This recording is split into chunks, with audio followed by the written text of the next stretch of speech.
You would never expect a narcissist to beg, would you? They are arrogant, entitled, and grandiose. They act like God in human skin, untouchable and invincible. Mercy is something they demand from others, never something they ask for themselves. They spend their entire lives crushing the hearts of the people who love them. They mock their weaknesses, show no compassion whatsoever, and dismiss the very idea of humility. But here is the shocking truth. There are rare moments when the mask shatters, when the reality hits the narcissist so hard that even the most ruthless of them fall on their knees and they beg for mercy from you. When that moment comes, they don't cry out because of genuine guilt or repentance. They cry out of desperation, fear, and out of sheer survival. It's manipulation disguised as surrender. I'm Danish, a narcissistic abuse recovery professional. Welcome. Today, I'm going to show you the only 4 times in life when a narcissist begs for mercy from you. And more importantly, why they do it. Because once you understand the psychology and spirituality behind these rare occasions, you will never mistake their begging for real change. You will see it for what it is, another strategy to maintain control. Number one, when death or terminal illness stares them in the face, this is the moment that strips them bare. I saw it firsthand in my grandfather's last days. All his life, he showed no mercy to anybody. He was cold, psychopathic, calculating, and hard as stone. But when death stood in front of him, when frailty took over his body, everything changed. Suddenly, he became hyper religious, asking every visitor to pray for him, sighing deeply all the time, and begging for mercy. This wasn't the same man who once thought of himself as invincible. It was someone terrified, desperate, reaching out for anyone's pity. I've seen the same pattern with my father. Whenever illness struck him, his entire personality would shift. The arrogance disappeared, and what was left was docile, fragile man, almost childlike. He would say things like, "Now you are my only support. First I trust in God, then I trust in you." In those moments, it was as if he regressed to being a helpless 3 year old, unable to navigate the world alone. He begged for care, begged for mercy, and begged for love he never gave to anyone else. But the painful truth is, this begging was temporary. It comes out of helplessness, not transformation. The moment health returns, so does the cruelty. They forget their cries, they forget the weakness, they erase the memory of ever needing you. And in many cases, they become even more destructive, as if to prove to themselves that nothing can ever touch them. But recovery reactivates their delusion. So when a narcissist is dying or facing a terminal diagnosis like cancer, that's when you will hear their begging most loudly. Why? Because they want a pardon, a last minute escape from the consequences of a life spent hurting others. Number two, when all their money, status, or power is stripped away. For most narcissists, money and status are not just possessions. What are they? Their identity, their wealth, influence, their connections. These are the things that make them feel godlike. They build entire lives around the illusion of control. They truly believe the collapse will never come.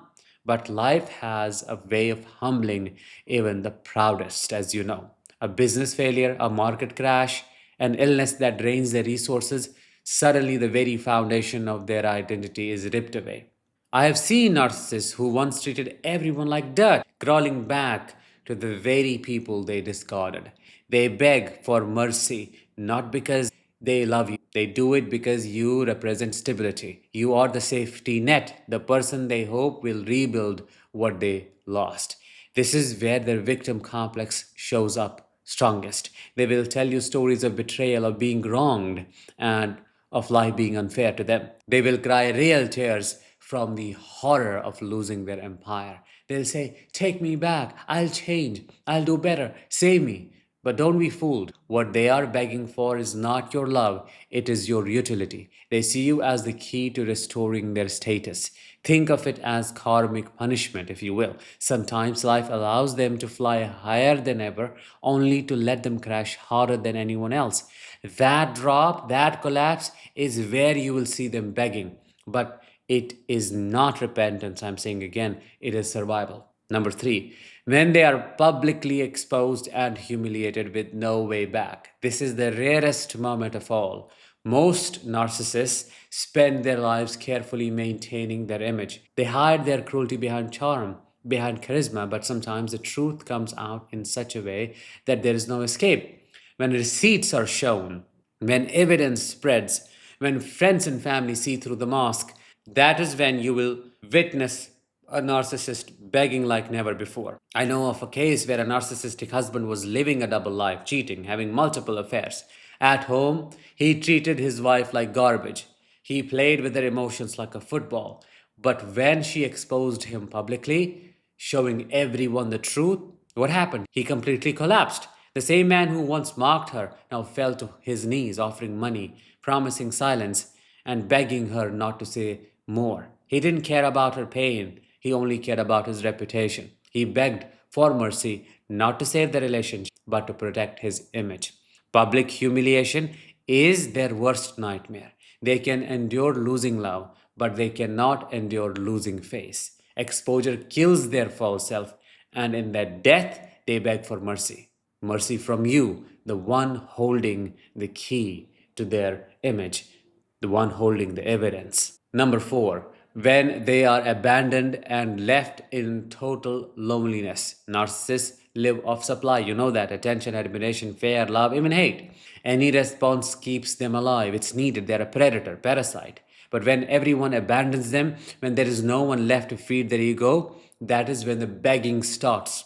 Loneliness to them is like suffocation. It reminds them of the hollow void they have been running from their whole lives. I've seen narcissists who once acted untouchable crumble when abandoned fully. They call, they text, they beg, heck, they even go to therapy. Why? Because they miss the supply you gave them. They want you back. To them, being ignored, being cut off is worse than death.